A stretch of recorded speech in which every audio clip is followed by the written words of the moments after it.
ஆடு மாடுகளுக்கு தண்ணீரில் விஷம் வைக்கப்பட்டதா? கோவையில் 3 மாடுகள் 11 ஆடுகள் மர்ம முறையில் பலி. ட்ரம்மில் இருந்த தண்ணீரை குடித்த ஒரே மணி நேரத்தில் கொத்து கொத்தாக செத்து மடிந்த பரிதாபம்.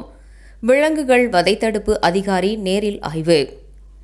கோவை தெலுங்குபாளையம் அருகே உள்ள சொக்கம்புதூர் பகுதியில் ட்ரம்மில் வைக்கப்பட்டிருந்த தண்ணீரை குடித்த 11 ஆடுகள் மற்றும் 3 மாடுகள் ஒரே மணி நேரத்தில் மர்மமான முறையில் சுருண்டு விழுந்து உயிரிழந்த சம்பவம் அப்பகுதியில் பெரும் அதிர்ச்சியையும் பரபரப்பையும் ஏற்படுத்தியுள்ளது.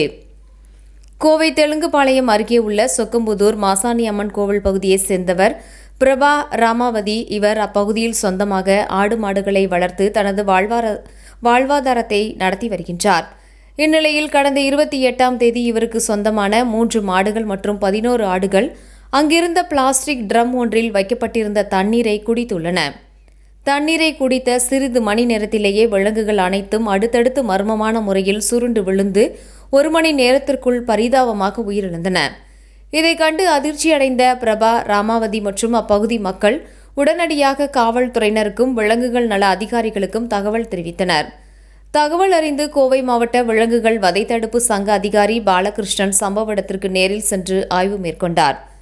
விலங்குகள் குடித்த தண்ணீரில் யாரேனும் மர்ம நபர்கள் விஷம் கலந்தனரவா அல்லது வேறு ஏதேனும் நச்சுத்தன்மை காரணமாக உயிரிழப்பு ஏற்பட்டதா என்ற கோணத்தில் காவல்துறையினரும் அதிகாரிகளும் தீவிர விசாரணை நடத்தி வருகின்றனர். பலியான விலங்குகளின் மாதிரிகள் மற்றும் ட்ரம் தண்ணீர் பரிசோதனைக்கு அனுப்பப்பட்டுள்ளன. கோவையில் ஒரே நேரத்தில் 14 கால்நடைகள் மர்மமாக பலியான சம்பவம் விவசாயிகளிடையே சோகத்தை ஏற்படுத்தியுள்ளது.